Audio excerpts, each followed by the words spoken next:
So our speaker today really does not need any introduction to us, in that we all know who Father Lawrence is, and we know um, we know him well in terms of listening to him speak to us and leading our community. So you are very welcome, Father Lawrence, today.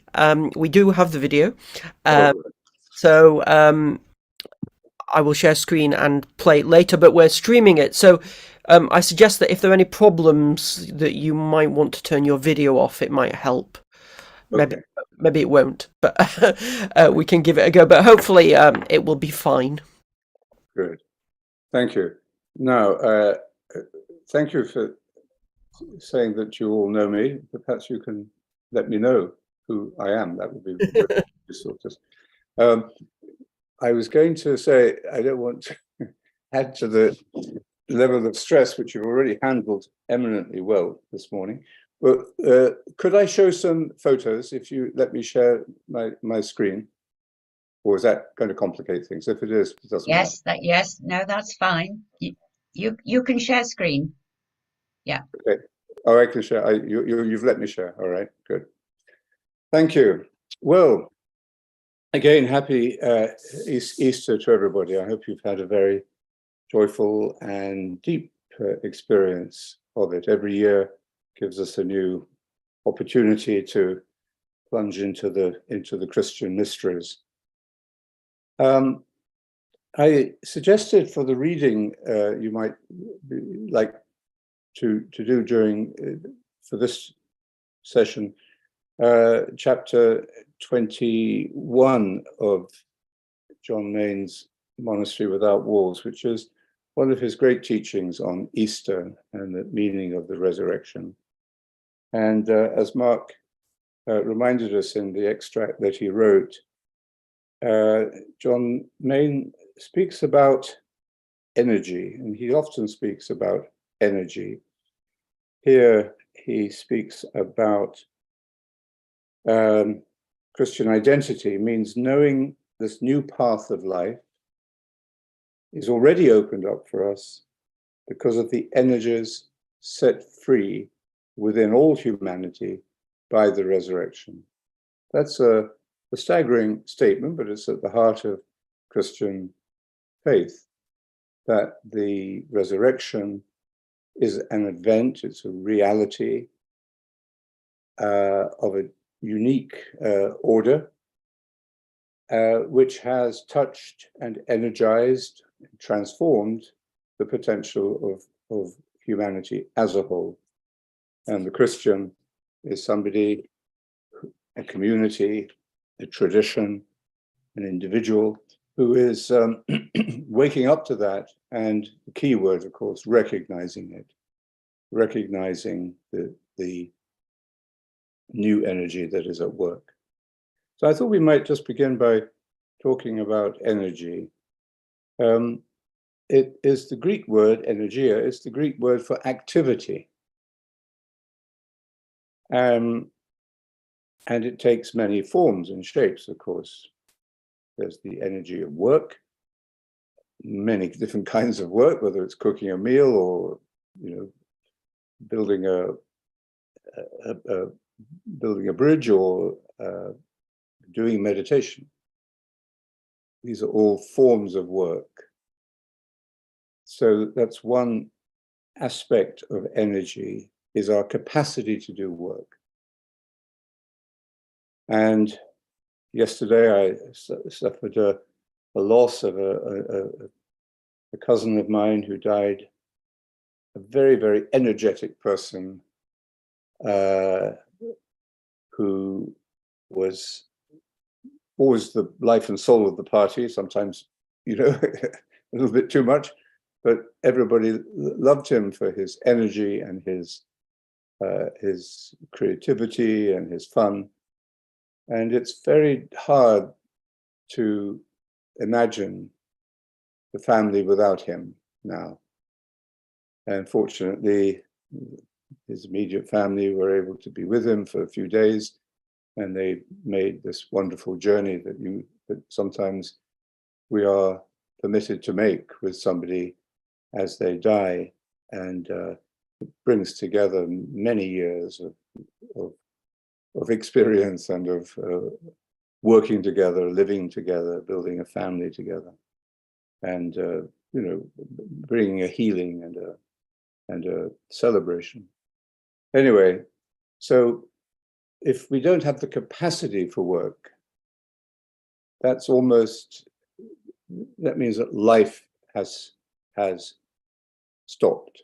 That is death, really, at least to all appearances. And that's why the resurrection is such an astonishing statement, that actually, even though our capacity for work, our energy, will one day be cut off, stop, actually it takes us through a tunnel of energylessness, or a tunnel of death, but then we find resurrection. So, energy is our ability to do work, whether it is any kind of work, or heat, or light, and all the electricity and mechanical motion, all of the different kinds of energy that we're aware of. And one of the great ideas in physics, of course, I remember learning this as a boy at school, is the law of conservation of energy, which means energy cannot actually be destroyed. This is not a religious idea, this is a scientific truth, a perception. Energy can be changed, but it can't be destroyed or created. Very mystical insight coming to us from the world of science. So this energy of life, of the cosmos, that we can experience at a personal level, is also the same energy that is flowing from the beginning of the cosmos, from the first day of creation. It is also this, it is the power to be active. It is the strength to work. This is why the resurrection is about empowerment. The disciples, immediately after the crucifixion, are drained of energy. They're depressed and despairing and huddled in a room, fearful, uncertain. They've given up, they've lost their energy. And the first impact of the resurrection, when they recognize it, the energy or the presence of the risen Jesus, it's like turning on all the lights. So they're plugged in to an immense source of energy, which in the stories, of course, happens immediately. They then turn around, they go back to Jerusalem, the two disciples on the road to Emmaus. Mary of Magdala runs quickly, as fast as she can, to tell the disciples. So there is this great burst of energy flowing from the experience of the resurrection into these individuals, and of course, building the Christian community. And we know that from families, from colleagues at work, and from community, and from our own community, that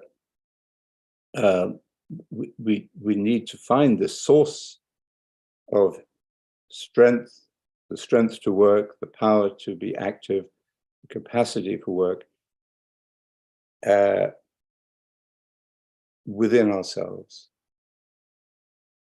Of course, we need to look after ourselves physically and rest and have a balanced life, as St. Benedict insists, but St. Benedict says idleness is the enemy of the soul. So the contemplative life doesn't mean being idle, it means being balanced with leisure, with rest, enough sleep, moderation in everything. And this creates the best conditions for us to be energized by that energy of Christ. So it takes many forms. Energy takes many forms. And when John Main says that the resurrection has opened a new path of life, already open, because of the energies set free in humanity by the resurrection. He's also telling us we have to find this source or release this energy, because energy can be bottled up, it can be blocked, it can be suppressed, can't be destroyed, but it can be really buried deep. And the removing of the stone in front of the tomb of Jesus is a great symbol. We find it in each of the gospel accounts. It opens up the energy that is pouring out. But we have to remove anything that's blocking it. And that's part of the work of meditation, pushing that big stone out of the way. So we have to penetrate below the surface. And as he says often in his teaching, penetrate behind appearances. So often we get de-energized, we get pessimistic, we become frightened because we are remaining on the surface, focusing only upon the appearances. He also asks this important question: is this experience, the essential Christian experience of the resurrection, is it a personal experience for us? Have we, as it were, let it in? Have we begun to remove the blocks? Or is it just a news item that we hear on the news, or hear from the pulpit, or read about, but hasn't actually touched us? And that's why the contemplative dimension of our faith is so vital, because this brings the, as it were, the news item into personal experience. And we realize that this is transformative of our own lives. So the resurrection is a personal reality. It engages our attention. It captures our attention. It might slow us down. It might make us say, change our course of action, or realize that a course of action we've taken is not what we thought it would be. It's not taking us, not increasing our capacity for this energy. It's absorbing energy, but it isn't recreating it. So this is a process, of course, process of learning and unlearning, of failure and trying again. That is at the heart of the life of faith. And the criterion for deciding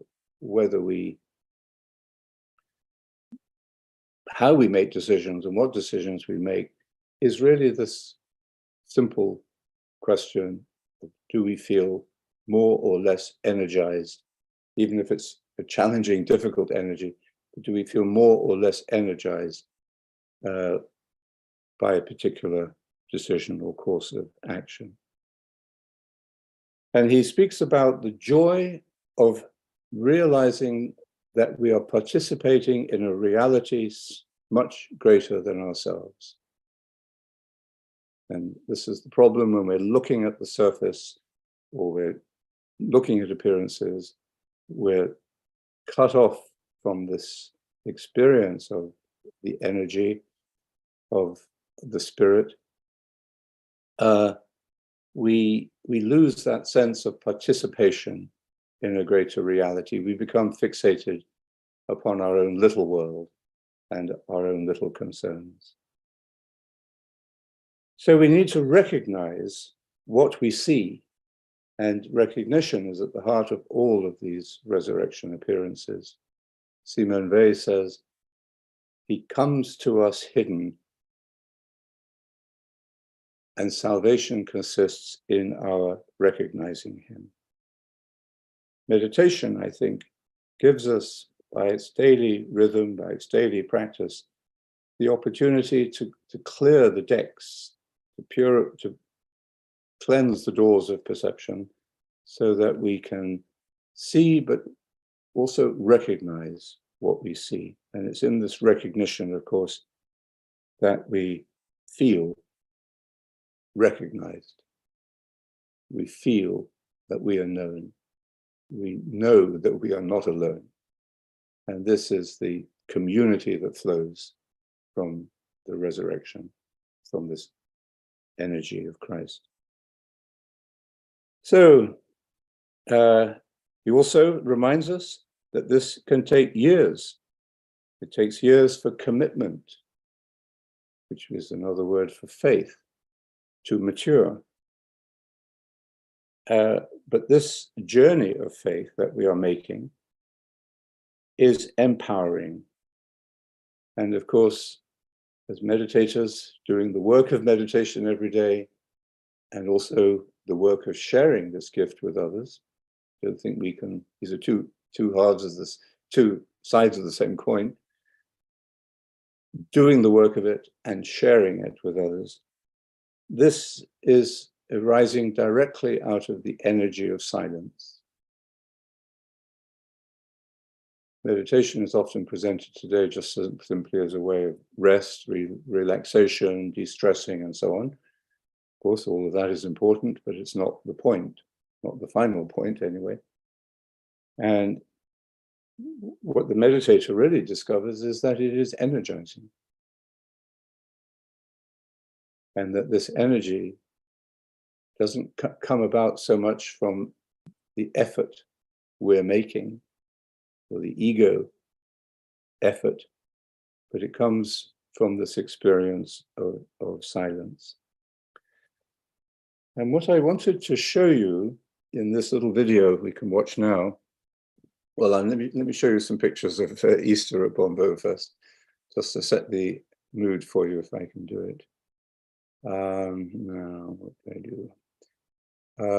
What I wanted to show you in this little video is a beautiful symbol of everything I've been talking about.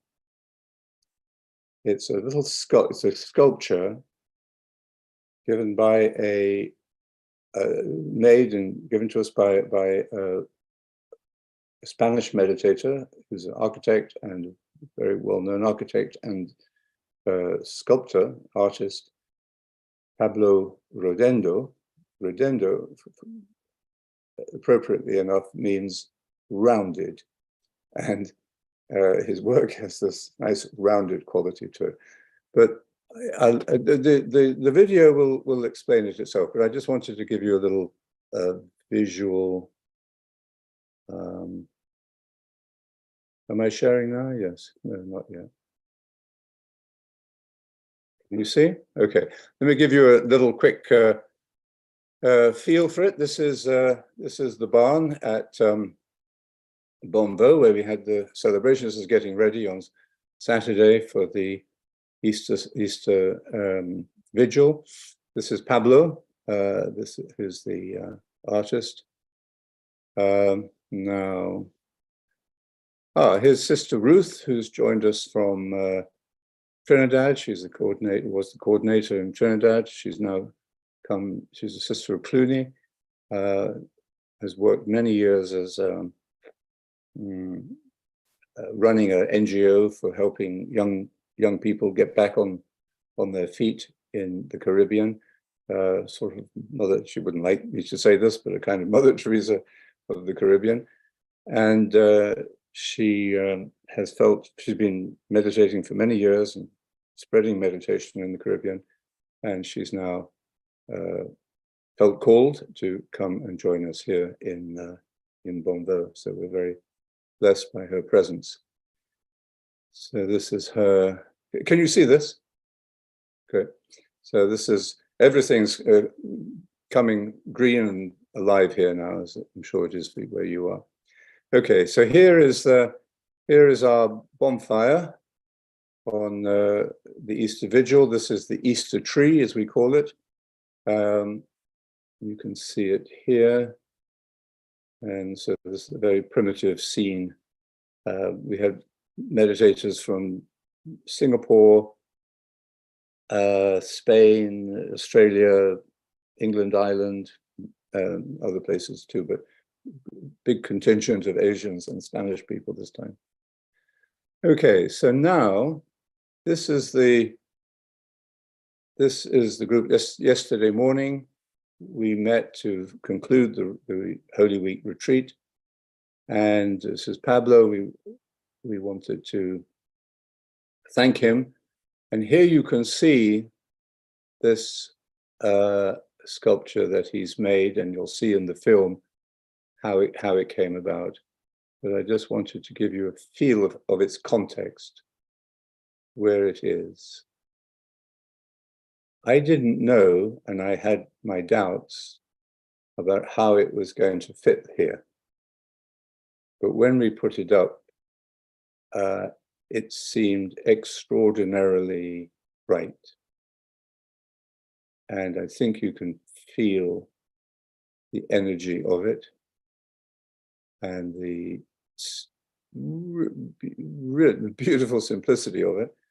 And I don't know if I can make this bigger. I don't think I can. And there's a hole through it, which you'll see in a minute. So this is, here it is. You can see here's the hole that goes right through it there.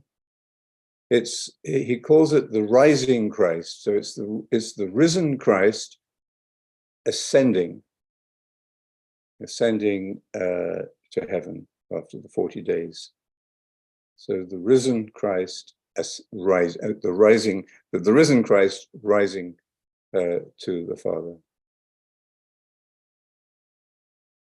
Okay, and here I give you another little sense of it. There you can see the hole. See, very sharp, these 2 points here and here, really, really pin sharp.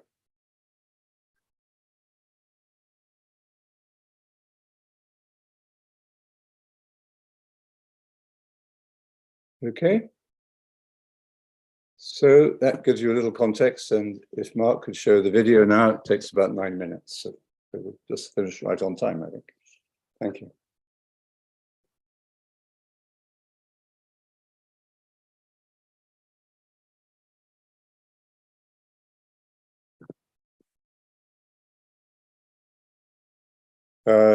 I can't hear it.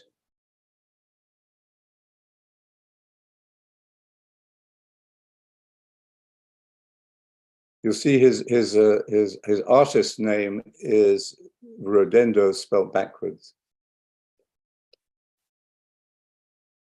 Oh. Can you hear? I can't hear. No.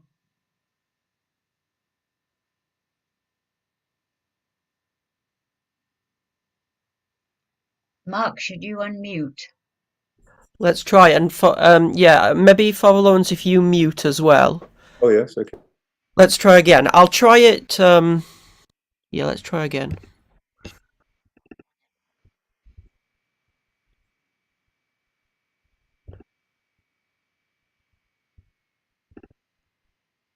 Peace. And this peace that we want to bring into our divided and troubled and dangerous world has to be found, first of all, in ourselves. There are two kinds of peace, maybe more, but let's say there are two. There is the peace as the world gives it, and there is the peace as Christ gives it. And the peace, this is something that Jesus expresses in his last words to his disciples when he said, "This is my parting gift to you, my own peace, such as the world cannot give." So what is worldly peace? Well, worldly peace is what we hear every morning on the news or read on the news channels. Is a continuous struggle to find a peace that lasts, and continually trying to repair the breakdown of peace talks or of truces or so on. So the peace that the world gives is important for us to work at, because we have to reduce conflict and violence and division. But I think the ability to do that, even temporarily to achieve peace, the ability to do that must come from another kind of peace. And this is the peace that Christ is talking about, his own peace. So this is the peace of God. This is the shalom. This is the great intuition and the great insight of all the wisdom traditions, that within ourselves we have this peace that passes understanding. But of course, in order to find it, to release it, because it is an energy, it's not an idea, it's not a solution, it's an energy of presence, of the divine presence, of the divine love. In order to achieve any kind of stability or harmony in the world, we need to find this peace within ourselves. And two of the most important ways that we can do that are to meditate, to allow the turmoil and the distractions and the conflicts within ourselves gently, firmly to settle down and to bring the mind to stillness. That is the work of meditation, and that releases this energy of peace within us into our life, into our relationships, into our work. And the other great way, very linked to meditation, that we do that is with art. And I think this is where Pablo's gift is so important and beautiful, and really part of the vision of Bonbo and part of the work of people in our world who are peacemakers and trying to bring this deeper peace. So we have very blessed by Pablo's gift of this beautiful, simple representation of the risen.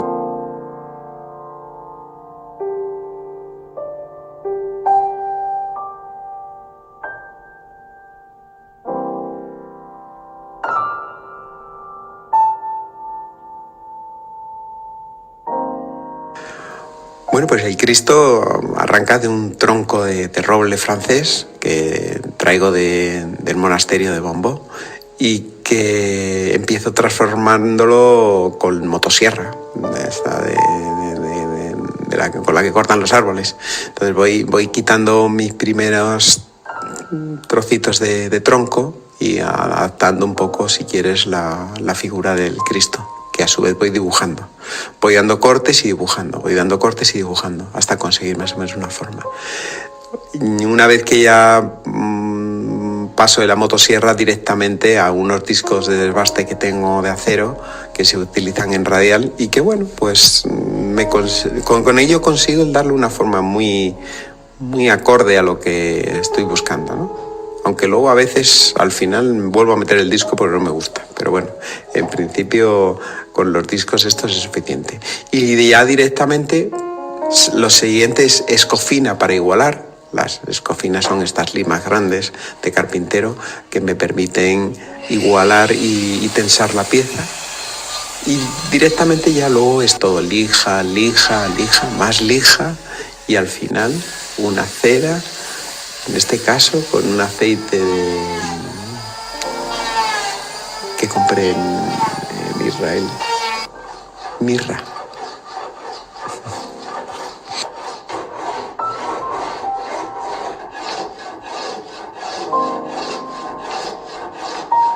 Bueno, trabajo en madera desde el inicio. La madera para mí es una materia esencial, no solamente en la escultura, sino también en la arquitectura, que utilizo mucho. Y la madera es para mí fácil de trabajar, con lo cual, y el método además, el método de trabajo que yo utilizo al final, que consiste en ir eliminando trozos de madera hasta quedarme con lo que yo denomino el alma de esa madera, ¿no? El alma de esa pieza. Pues eso pocos materiales me lo permiten, y luego la fibra de la madera tiene algo especial que te permite ir a grosores mínimos. La madera en sí es un material perfecto para el trabajo que yo desarrollo.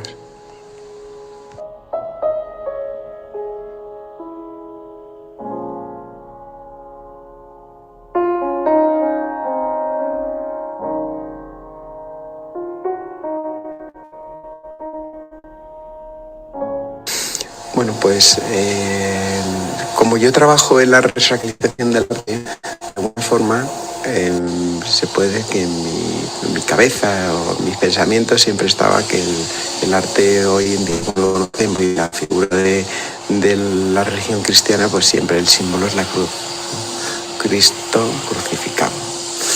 Y yo quería ir un poco más allá, ¿no? El tema es por qué tiene que ser siempre el Cristo crucificado. Ya está, ya lo tenemos. Ahora hay que ir hacia otras formas, Y entonces no se me ocurrió lo de hacer un Cristo en extensión.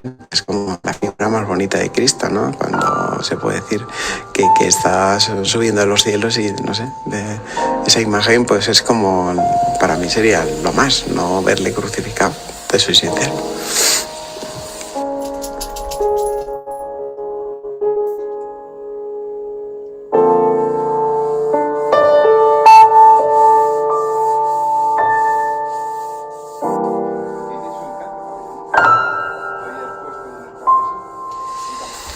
Realmente la escultura no deja de ser simplemente un lenguaje en mi búsqueda personal, ¿no? Y mi búsqueda personal al final es una búsqueda espiritual, ¿no? Que bueno, yo estoy educado en la religión católica, pero podría estar educado en el budismo o cualquier otra religión, y al final el objetivo siempre es el mismo. Con lo cual, todo lo que hago, aunque sí que lleva mi sello y queda patente que soy cristiano, pero de alguna forma refleja esa búsqueda de la resacralización del arte, ¿no? Y es esa búsqueda que tengo y ese camino en el que estoy paseando y en el cual voy encontrándome cosas y voy elaborándolas. Y bueno, el lenguaje no deja de ser simplemente ese reflejo de esa búsqueda.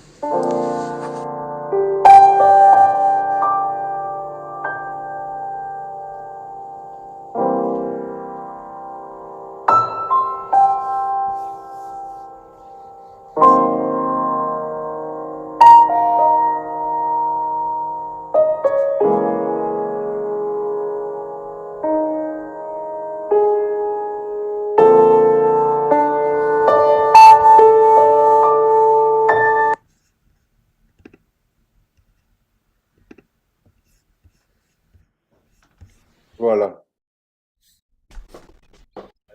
As I saw it, I also thought what a beautiful symbol or representation of meditation we see in the way he works with the wood. So I hope you enjoyed that and gave you a little feel of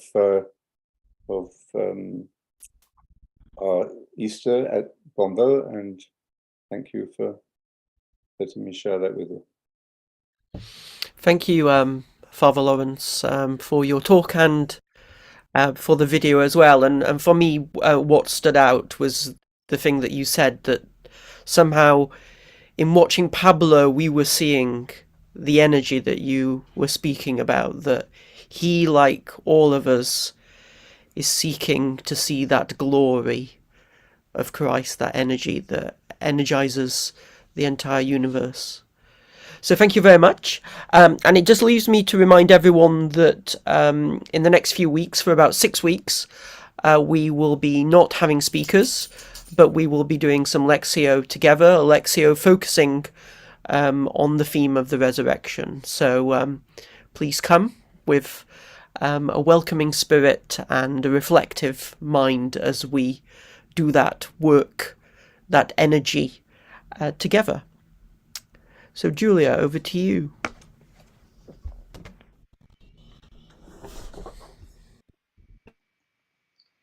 Thank you, Mark.